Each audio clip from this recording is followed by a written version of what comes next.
video, we discussed the electrical properties of the dispersed phase.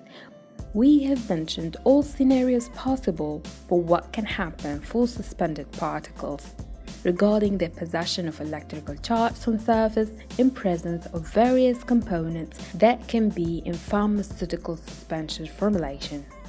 Today we will understand how the electrical properties of the dispersed phase can affect the stability of suspensions. And actually this was the work of 4 scientists who have come up with the DLVO theory, which quantifies the interaction between dispersed particles in a liquid medium.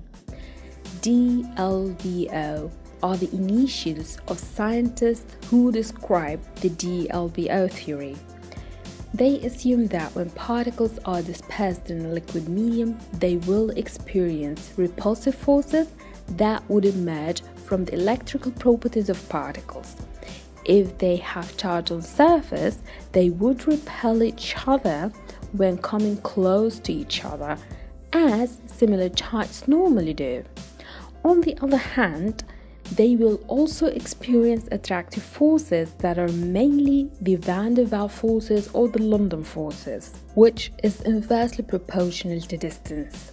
So the overall interaction between particles would be the product of adding the attraction and the repulsive forces. According to the theory, there are 3 main regions of interaction between dispersed particles.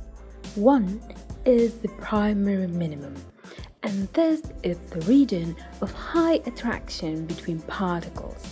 Particles that come very close to each other to be in this region will irreversibly coagulate or form agglomerates, and this would cause an instability problem in the suspension, as no redispersion upon shaking would be attained.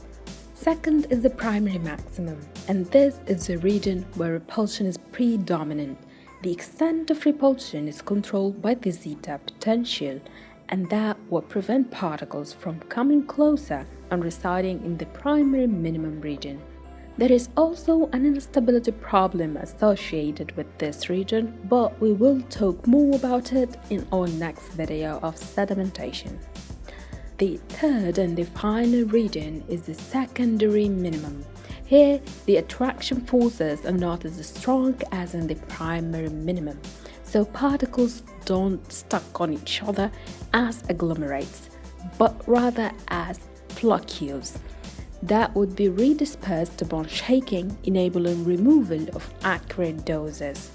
And this is pretty much the criteria of acceptable pharmaceutical suspension. So formulation scientists try their best to engineer particles so they become in the secondary minimum region, and this is called or referred to as controlled flocculation. With this, we come to an end for today's video. Hope you enjoyed it. Here is a recap of what has been said. You can take a screenshot and look at it later. Please feel free to ask questions and write comments. We will be very happy to hear from you. Until next time, and as always, stay fabulous wherever you are.